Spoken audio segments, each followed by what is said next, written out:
তোমরা যদি মুহররমের 10 তারিখে একটি রোজা যদি তোমরা রাখতে পারো, ওই একটি রোজা রাখার কারণে তোমার 40 বছরের গুনাহগুলি আমার আল্লাহ মাফ করে দিবে। অলরেডি সেটা চলতেছে। আজকে মুহররমের 10 তারিখ চলতেছে কিনা? কালকে মাগরিবের আগে এটা শেষ হয়ে যাবে, 10 তারিখ টাইম পাস হয়ে যাবে। তাহলে মুসা নবী মুক্তি পেয়েছিলেন কোন দিন? এই মুহররমের 10 তারিখে। বন্ধু শুধু এখানে ক্ষান্ত নয়, ইয়াকুব আলাইহিস সালাম হযরত ইউসুফ আলাইহিস সালামকে হারিয়ে ফেলেছিলেন। ওনাকে হারিয়ে ফেলার পরে আল্লাহ রাব্বুল আলামিন হযরত ইউসুফ আলাইহিস সালামকে ইয়াকুব আলাইহিস সালামের কাছে ফিরত দিয়েছিলেন এই মুহররমের 10 তারিখে। আর জোরে বলেন না সুবহানাল্লাহ। আর একটু মহব্বতে সুবহানাল্লাহ বলতে বলতে ক্লান্ত হয়ে পড়তেছেন না? একটু পরে আর সুবহানাল্লাহ বলা লাগবে না, মাহফিল শেষ হয়ে যাবে।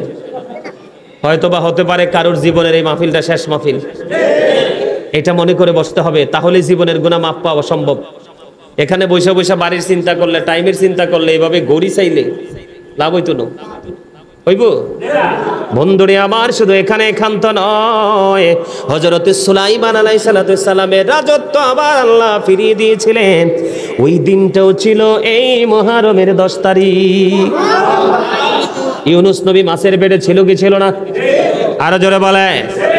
ইউনুস আলাইহিস সালাম মাছের পেটে ছিল। ওই মাছের পেট থেকে তিনি যেই দিন উদ্ধার হয়েছিলেন, আমার আল্লাহ যেদিন তাকে উদ্ধার করেছিল, ওই দিনটাও ছিল এই মুহররমের 10 তারিখ। আমি আপনাদেরকে এই ছোট্ট ছোট্ট করে কথাগুলো বলার কারণ হলো এই দিনটার ফজিলত, এই দিনটার মর্যাদা, এই দিনটার শান, এই সময়টার মর্যাদা বোঝানোর জন্য। আমাদের এই দিনটাকে পেয়ে খুশি হওয়ার কথা না বেজার হওয়ার কথা? আরো জোরে বলেন। খুশি হওয়ার কথা। বেশি বেশি করে আমরা দুরূদ পড়বো, নামাজ পড়বো, কোরআন তেলাওয়াত করব। বিশেষ করে আজকে যারা রোজা রেখেছেন, আগামী কালকেও তারা রোজা রাখবেন। এই মুহররমের 10 তারিখের মধ্যে অন্যতম পাওয়ারফুল আমল হলো এই 10 তারিখে একটা রোজা রাখা। আমার রাসূল বলে দিয়েছেন, এদিকে তাকান, আমার রাসূল বলে দিয়েছেন রমজানের রোজার পরে গুরুত্বপূর্ণ রোজা হলো মুহররমের রোজা, আর ফরজ নামাজের পরে গুরুত্বপূর্ণ ইবাদত হলো রাতের নামাজ। আমার নবীজি বলেছেন, আমার আহলে বাইত, আমার কলেজার টুকরা, এরা হলো নূহ নবীজির কিস্তির মতো। কিসের মতো? নূহ নবীজির কিস্তির মতো। ওই নূহ নবীজির বিশ্বাস করে নৌকায় যারা উঠেছিল, ওই দুর্যোগ থেকে, তুফান থেকে বেঁচে গিয়েছিল।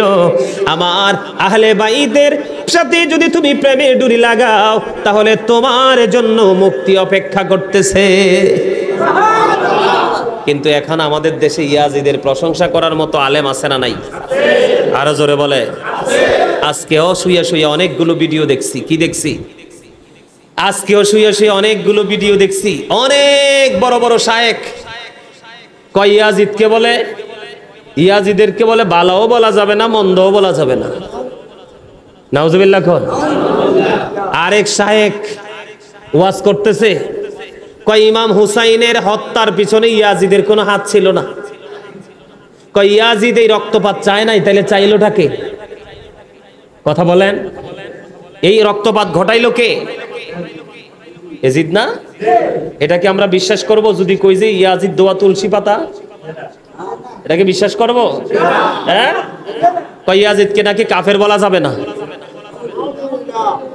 তা যাবেন কোথায়? এই জন্য বলছি আপনি আপনার সন্তানদেরকে ওইভাবে শিক্ষা দিতে হবে, না হয় তারা বুঝবে না।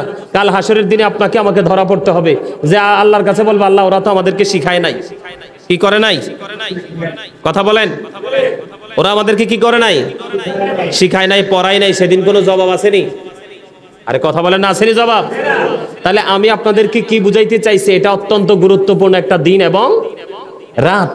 আপনারা আদম আলাইহিস সালাম তো গন্ধম খাইছে, ঠিক আছে না?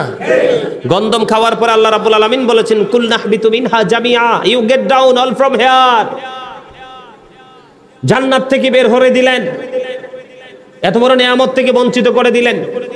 তারপরে তওবা করতে করতে, ক্ষমা চাইতে চাইতে আল্লাহ রাব্বুল আলামিন যেদিন তাকে কবুল করলেন, সেই দিনটা ছিল মুহররমের 10 তারিখ। তা আপনার আমার আমল নামায় গুনাহ আছে না নাই? তাইলে তওবা করার দরকার আছে না নাই? বন্ধুরে আবার শুধু এইটা নয়, আপনার আমার নবীকে শাফায়াতে কুবরার মালিকানা দিয়েছিলেন আমার আল্লাহ। ওই দিনটাও ছিল ওই মুহররমের 10 তারিখ, যেই শাফায়াতের কুবরায় দাঁড়িয়ে দাঁড়িয়ে আমার নবীজি উম্মতির জন্য আল্লাহর কাছে সুপারিশ করবে। জোরে জোরে সুবহানাল্লাহ, আরো জোরে কন্যা সুবহানাল্লাহ। বন্ধুরে আমার শুধু এখানে এখান্ত নয়, সত্যের পথে লড়াই করে, কিসের পক্ষে? সত্যের পক্ষে লড়াই করে, মিথ্যার বিপক্ষে লড়াই করে ইমাম হুসাইন হাসতে হাসতে নিজের জীবনটাকে কুরবানি করে দিয়েছিল। বন্ধু, ওই দিনটাও ছিল এই মুহররমের 10 তারিখ। আমাদেরকে এখান থেকে শিক্ষা নেওয়া দরকার না? এখন আপনাদের এবার জানা দরকার, আপনাদের এবার ঠিক আছে নি নাকি লড়ে গেছে? ঠিক আছে, মাথাটা ব্যথা করতেছে প্রচন্ড গরমে গরমে। আপনাদের একটু জেনে রাখা দরকার, যোগে যোগে দেখবেন ইয়াজিদ মার্কা মৌলবী বের হবে। কি বের হবে? কথা বলেন, এই কথা বলেন না মিয়া ভাই, একটু শোনেন। মানে যোগে যোগে ইয়াজিদ মার্কা মৌলবী কি হবে? অলরেডি আজকে মনে 1 ডজনের উপরে শুনছি শুধু ইয়াজিদের প্রশংসা করতে চায়। আবার কয় ইমাম হুসাইন নাকি রাজনীতি বুঝতো না।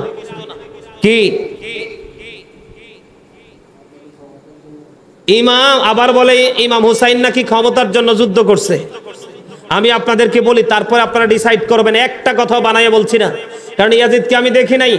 এই দুনিয়াতে যারা ইয়াজিদের প্রশংসা করে আপনারা তাদেরকে বললেন যে ভাই ইয়াজিদের কবরটা কোথায় একটু জানাও। ঠিক কিনা? কি এজিদের কবরটা কোথায় একটু জানাও। এজিদের কবর কই আছে পৃথিবীর মানুষ জানে না, কারণ এটা নষ্ট, এটা পথভ্রষ্ট, এটা কাফের। নাউজুবিল্লাহ বলেন।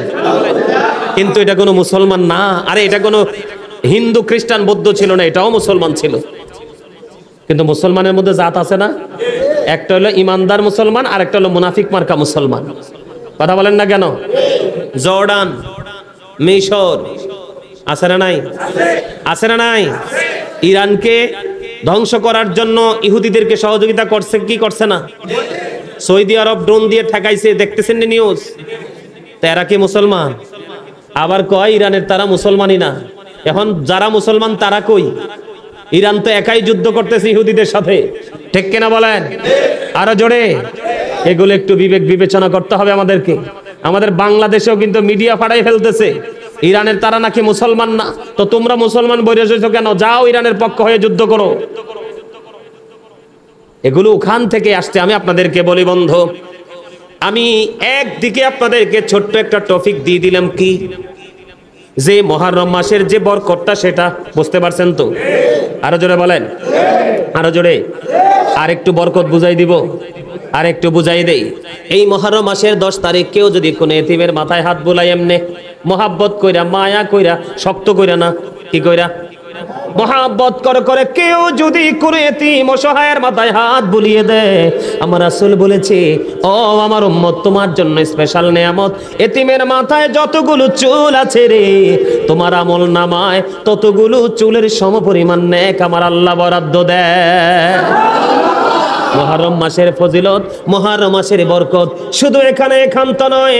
আমার রাসূল বলেছেন, কেউ যদি মুহররম মাসের 10 তারিখে কোনো অসুস্থ রোগীর সেবা করে, সমস্ত উম্মতে মুহাম্মদী রোগীর সেবার সওয়াব তার আমল নামায় ঢুকে যাবে। আর জোরে বলেন না সুবহানাল্লাহ।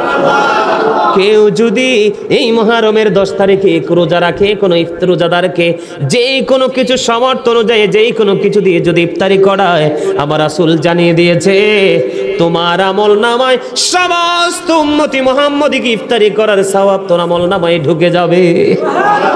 তাহলে মুহররমের 10 তারিখে এই যে আজকে রাত্রে একটা নামাজ আছে, তাহাজ্জুদের পরে পড়েন বা আগে পড়েন, মাত্র 4 রাকাত। কয় রাকাত? যেই সূরাটা পারেন সেটা দিয়ে পড়বেন। অবর্ণনীয় নিয়ামত। আগামী কালকে জোহরের নামাজের পরে, জোহরের নামাজের পরে আসরের আগে আপনারা 4 রাকাত, 8 রাকাত, 12 রাকাত, 2 রাকাত করে নামাজ পড়বেন। অবর্ণনীয় নিয়ামতের নামাজ বন্ধু, আল্লাহ যেন কবুল করে নেয়। সকলে বলুন আমিন, আর জোরে বলুন আমিন। বন্ধুরে আমার, আমি আপনাদেরকে বলে দিতে চাই আরো কিছু মজার খবর। এই আমল নিয়ে আর কিছু বলবো না, আর কিছু বলবো না। এবার একটা জায়গা নিয়ে আপনাদের সামনে একটু বন্ধ তুলে ধরতে চাই। ইয়াজিদের প্রশংসা যেই মৌলবীরা করে, ইয়াজিদকে ভালো সাজাইতে যারা চায়, তারা সত্যিকারের কিতাব এখনো পড়তে পারে নাই বন্ধু। আমি আপনাদেরকে বলি, ইয়াজিদ 60 হিজরিতে রজব মাসের 1 তারিখে ক্ষমতায় আসছে। 60 হিজরিতে রজব মাসের 1 তারিখে ক্ষমতায় আসছে। আসার পরে ঘোষণা দিয়ে দিল যে ইয়াজিদের বায়াত গ্রহণ করবে না, তার বিরোধিতা করবে, তার সর্বোচ্চ সাজা হলো মৃত্যুদণ্ড। নাউজুবিল্লাহ বলেন না কেন? ইয়াজিদ ক্ষমতায় আসার পরে ইমাম হুসাইনের কাছে চিঠি লিখেছেন।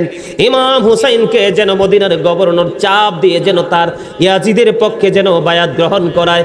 ইমাম হুসাইনকে যখন ডাকা হলো, ইমাম হুসাইন বন্ধু চিঠির উত্তর দেওয়ার জন্য তিনি আসলেন। আসার পরে ওনাকে ইয়াজিদের পক্ষে, ইয়াজিদের প্রতি বায়াত গ্রহণ করার জন্য যখন চাপ দিলেন, ইমাম হুসাইন রাদিয়াল্লাহু তাআলা আনহু বললেন, না না না, আমি গোপনে কোনো কথা বলবো না, আমি প্রকাশ্যে কথা বলবো, আমি প্রকাশ্যে কথা বলা ছাড়া আর কিছুই আমি বলতে পারবো না। এই কথা বলে ইমাম হুসাইন যখন বের হয়ে গেলেন, তৎকালীন সময়ে যারা দুইজন উপস্থিত ছিলেন, সাবেক এবং রানিং গভর্নর দুইজন ছিলেন। একজন ছিলেন ওয়ালিদ ইবনে উতবা, আরেকজন ছিলেন মারওয়ান ইবনে হাকাম। যখন বের হয়ে যাচ্ছিলেন, মারওয়ান ইবনে হাকাম একটা ডাক দিয়ে বললেন, হে ওয়ালিদ বিন উতবা, তুমি যদি এখন হুসাইনকে ছেড়ে দাও, আর তাকে তুমি হাতের নাগালে পাবে না। এখন যদি সে চলে যায়, অনেক বড় যুদ্ধ বেঁধে যাবে, তাকে হত্যা করো। ওয়ালিদ বিন উতবা একটা ডাক দিয়ে বললেন, আমার হাতে যদি গোটা পৃথিবীর সব নিয়ামত আমাকে দিয়ে দেওয়া হয়, এর বিনিময়ে যদি বলা হয় নবীজির কলিজার টুকরাকে তুমি হত্যা করো, এটা আমার পক্ষে কখনোই সম্ভব না। ইমাম হুসাইন বীর পুরুষের মতো চলে গেলেন। বন্ধুরে আমার, 61 হিজরিতে 60 হিজরির 1 তারিখে, রজবের 1 তারিখে ক্ষমতায় বসলো। আর 61 হিজরিতে কারবালা হলো। দেখেন, 60 হিজরি রজব মানে মেরাজের চাঁদের প্রথম তারিখ। কত তারিখ? আর 61 হিজরির মুহররম মাসের 10 তারিখে কারবালা হলো। ইমাম হুসাইনের যুদ্ধটা কেন হলো? কারণ ইয়াজিদ ইজ ক্যারেক্টারলেস। ইয়াজিদ ছিল একজন চরিত্রহীন মানুষ। কি সে যদিও দাঁড়িয়ে টুপিয়ে বন্ধ, যদিও সে মুসলমান ছিল, প্রকাশ্যে ইসলামের বিরোধিতা করে নাই, মসজিদ ভাঙ্গে নাই, মাদ্রাসা ভাঙ্গে নাই, কিন্তু তার মুখে ছিল ইসলামের কথা, অন্তরে ছিল ইসলামকে ধ্বংস করার পায়তারা। ইয়াজিদ সম্পর্কে ছোট্ট একটা মেসেজ আমি আপনাদেরকে দেই। ইয়াজিদের উপদেষ্টা ছিল একজন ইহুদি, যার নাম ছিল বন্ধু শারজুন বিন মানসুর রুমি, যিনি দিনের বেলা বানর নাচাতো আর মদ পান করতো, রাতের বেলা নর্তকী নিয়ে বন্দে বেষ্টনী দিত। জোরে কন্যা নাউজুবিল্লাহ। আপনার আমার সমাজে যদি এমন ক্যারেক্টারলেস পারসন থাকে, আমরা তাকে গ্রহণ করব? কথা বলেন না, গ্রহণ করব? আমরা সাধারণ মানুষ, আমরা এত শিক্ষা নাই, আমরা যদি না মানি। ইমাম হুসাইন একদিকে ছিলেন নবীজির আহলে বাইত, আরেকদিকে ছিলেন তিনি একজন মুহাদ্দিস, আরেকদিকে ছিলেন তিনি একজন দানবীর, আরেকদিকে তিনি ছিলেন বন্ধু এত বেশি আমলদার, পায়ে হেঁটে হেঁটে জীবনে কম পক্ষে 25 বার হজ করেছে। ভিক্ষুক যখন সাহায্যের জন্য আসলো, 5 ব্যাগ অর্থ তাকে দিয়ে দিলেন। সুবহানাল্লাহ বলেন না? তাহলে ইমাম হুসাইন কি মানতে পারে? বন্ধুরে আমার, 61 হিজরিতে কারবালা হলো। তার কারণ হলো 60 হিজরিতে ক্ষমতায় বসলো, 61 হিজরিতে কারবালা হলো। 63 হিজরিতে খেয়াল করেন, 63 হিজরিতে জিলহজের চাঁদের 27, 28, 29, 3 দিন। কয় দিন মুখস্থ করেন এগুলো? বলেন না একটু। জিলহজের 63 হিজরিতে জিলহজের চাঁদের 3 দিন, 27, 28, 29। বন্ধুরে আমার, মসজিদে নববীর মধ্যে আজান দিতে দেয় নাই। নাউজুবিল্লাহ বলেন না? 3 দিন পর্যন্ত মসজিদে নববীতে আজান দিতে দেয় নাই, বন্ধু ইকামত দিতে দেয় নাই। ঘোড়া রাস্তা বল বানিয়ে দিল, পুরো পবিত্র জায়গাটাকে অপবিত্র করে দিল।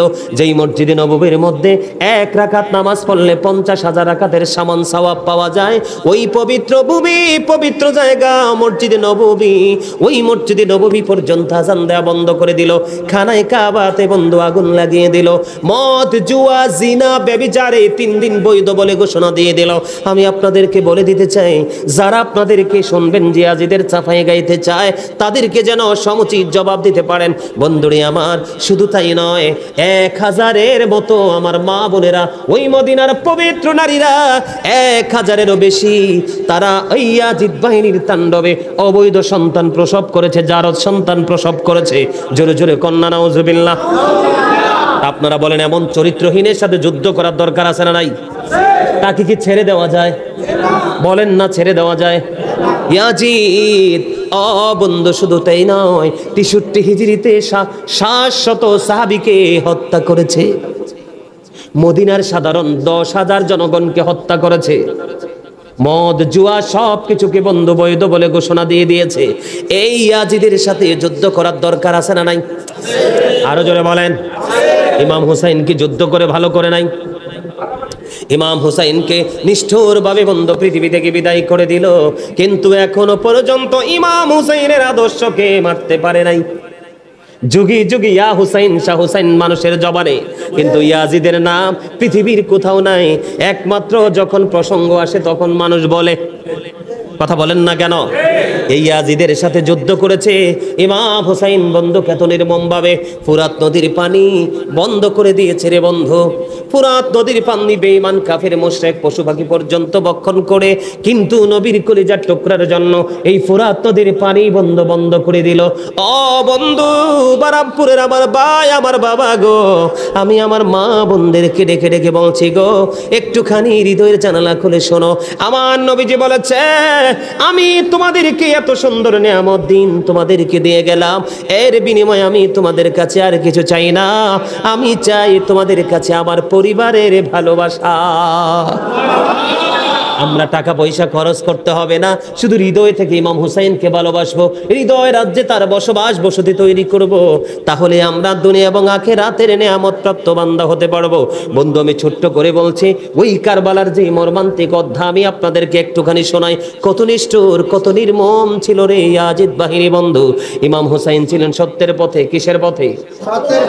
আর ইয়াজিদ ছিলেন পুরো পথভ্রষ্টতার মধ্যে। বন্ধু, পুরো অন্ধকার জগতের দিকে একটা একটা করে বন্ধু যুদ্ধ চলে। সময় যখন গণিয়ে আসলো, কুফা থেকে বন্ধু যুদ্ধ করতে করতে বাগবিতণ্ডা চলতে চলতে একটা পর্যায়ে কুফা থেকে অনেক লম্বা ঘটনা, আমি অল্প কিছু সময়ের মধ্যে ওয়াজ শেষ করে দিব বন্ধু, কারণ অনেক সময় হয়ে গেছে, 1 ঘন্টার মতো হয়ে গেছে বন্ধুরে আমার, 1 ঘন্টার উপরে হয়ে গেছে। একটুখানি হৃদয় দিয়ে শুনবেন বন্ধুরে আমার। কুফা থেকে 150 চিঠি আসলো। কি আসলো? আমি মর্মান্তিক জায়গাটা খালি একটুখানি বুঝাই। কুফা থেকে 150 চিঠি আসলো ইমাম হুসাইনের পক্ষে বায়াত গ্রহণ করার জন্য। ইমাম হুসাইন রাদিয়াল্লাহু তাআলা আনহু এই চিঠি পাওয়ার পরে তিনি কি করলেন? এবার তিনি মুসলিম বিন আকিলকে কুফায় পাঠিয়ে দিলেন। মুসলিম বিন আকিল অল্প কিছু সময়ের মধ্যে হুসাইনের পক্ষে প্রায় 18,000 মানুষকে বায়াত করিয়ে ফেলেছে। জোরে জোরে কন্যা সুবহানাল্লাহ। এবার তৎকালীন সময় ইবনে জিয়াদ জানতে পারলেন ইমাম হুসাইনের পক্ষে যেইভাবে বায়াত নেওয়া শুরু হয়ে গেছে, সত্যের পথে যেইভাবে মানুষ দাবিত হচ্ছে, আমরা আমাদের নোংরামি, আমরা আমাদের অন্যায় অত্যাচার জুলুম করতে পারবো না, কারণ হুসাইনের পক্ষে বায়াত শুরু হয়ে গেল। এদিক দিয়ে বন্ধু মুসলিম বিন আকিল যখন আসলো, ধীরে ধীরে পুরো পরিবেশটা মুসলিম এসেছে। আহাব্বাল্লাহু মান আহাব্বা হুসাইনা। আবার রাসূল বলেছেন, যেই ব্যক্তি হুসাইনকে ভালোবাসবে রে, আমার আল্লাহ তাকে ভালোবাসবে। আরো জোরে বলেন না সুবহানাল্লাহ। তাহলে ইমাম হুসাইনকে ভালোবাসলে আল্লাহর ভালোবাসা অটো পাই যাই। আরো জোরে বলেন না। এই হাদিস শরীফটা অত্যন্ত চমৎকার বন্ধু। আমার রাসূল বলেছেন, হুসাইনুম মিন্নি ওয়া আনা মিন হুসাইন। আমার রাসূল বলেছেন, হুসাইন আমি হতে আর আমি হুসাইন হতে। মজা আছে না নাই? কথা বলেন না। তাহলে এই কথাগুলো বলার কারণ হলো, এই হাদিস শরীফগুলো কোরআন এবং হাদিস থেকে তথ্যগুলো দেওয়ার কারণ হলো বন্ধু, আপনার আমার প্রাণের নবীজির কলিজার টুকরা ইমাম হুসাইন এই কারবালার ময়দানে মুহররমের 10 তারিখে নির্মমভাবে শাহাদাত বরণ করেছে। কিসের জন্য? উনি আমাদের জন্য, উম্মতের জন্য, ইসলামের জন্য আমাদেরকে সত্যের পথে যেন পরিচালনা করতে পারে, নিজেদেরকে সেই শিক্ষাটা দেওয়ার জন্য। অন্যায়ের কাছে মাথা নত করা যাবে না, সত্যের পথের প্রতীক হয়ে থাকতে হবে, যদিও তোমার সামনে মৃত্যু হাজির হয়ে যায়। আজকের রাত এত বড় নিয়ামত, আজকের সময় এত বড় নিয়ামত, আগামীকালকের যে মাগরিবের পূর্বক্ষণ পর্যন্ত এত বড় নিয়ামত। বন্ধু, আজকের এই যে মুহররমের 10 তারিখে আল্লাহ রাব্বুল আলামিন সর্বপ্রথম এই পৃথিবীর বুকে বৃষ্টি দিয়েছে। সুবহানাল্লাহ বলে না? আজকের দিনে বৃষ্টি হলে কি রাগ হওয়ার কথা না খুশি হওয়ার কথা? আরো জোরে বলেন।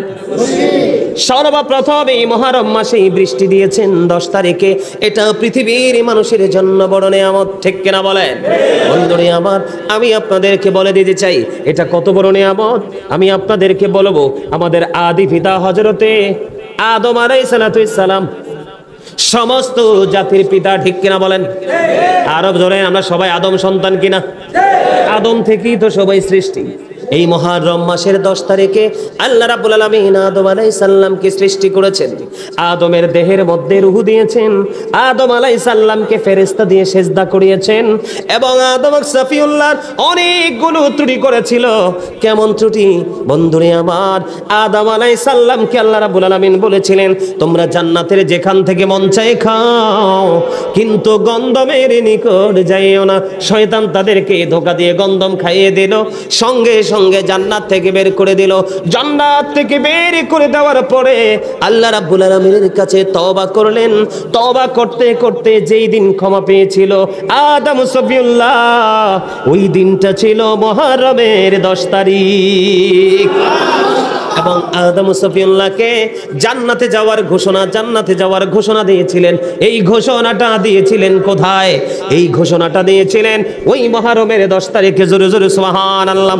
বন্ধুরা আমার, হযরতে নূহ আলাইহিস সালামের নাম তো শুনেছেন? শোনেন নাই?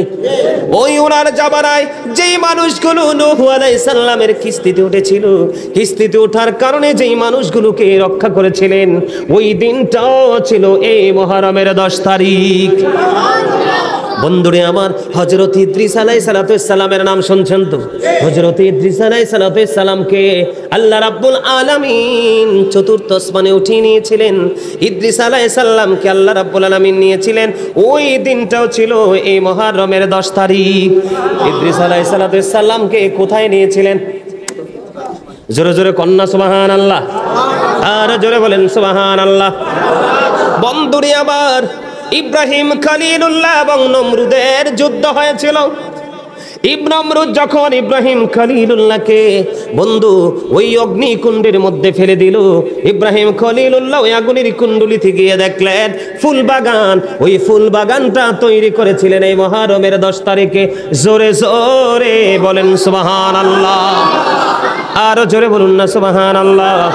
বন্ধুরে আমার, শুধু ক্ষান্ত নয়, এখানে ক্ষান্ত নয়, ঈসা রুহুল্লাহকে আল্লাহ রাব্বুল আলামিন আসমানে উঠিয়ে নিয়েছিলেন। ওই দিনটাও ছিল মুহররমের 10 তারিখ। ঈসা নবী ওনার জামানায় ওই যারা ছিল ওনার কওমের লোকেরা যারা যা করতো তিনি বলে দিত। কি করত? কোনো কিছু কিন্তু বাচ্চাদের মানে মা বাবা কোনো কিছু লুকায় রাখতে পারতো না। ঈসা রুহুল্লাহ বলে দিত। একদিন ঈসা রুহুল্লাহকে মারার জন্য যখন তারা সিদ্ধান্ত করলো, তখনই আল্লাহ রাব্বুল আলামিন আল্লাহর প্রিয় নবীকে তিনি আসমানে উঠিয়ে নিয়েছিলেন। ওই মানুষগুলোর হাত থেকে রক্ষা করেছিলেন, শত্রুর কবল থেকে ওনাকে বাঁচিয়েছিলেন। ওই দিনটাও ছিল মুহররমের 10 তারিখ। আর জোরে বলেন না সুবহানাল্লাহ। আপনারা আগে শুনেছেন মুহররমের 10 তারিখে তোমরা রোজা রাখো। কি করো? মুহররমের 10 তারিখে তোমরা রোজা রাখো। বনি ইসরাইলের জন্য মুহররম মাসের 10 তারিখের একটা রোজায় রাখা বন্ধু ফরজ ছিল। এই ফরজ রোজাটাই তাদের জন্য ফরজ ছিল। ওই রোজাটা কেন রাখলেন তারা? মুহররমের 10 তারিখে একটা রোজা কেন রাখতেন? নবীজি মদিনাতুল মুনাওয়ারায় চলে গেলেন। ওখানে যাওয়ার পরে নবীজি দেখতে পাইলেন ইহুদিরা রোজা রাখতেছে, তোমরা রোজা রাখো কেন?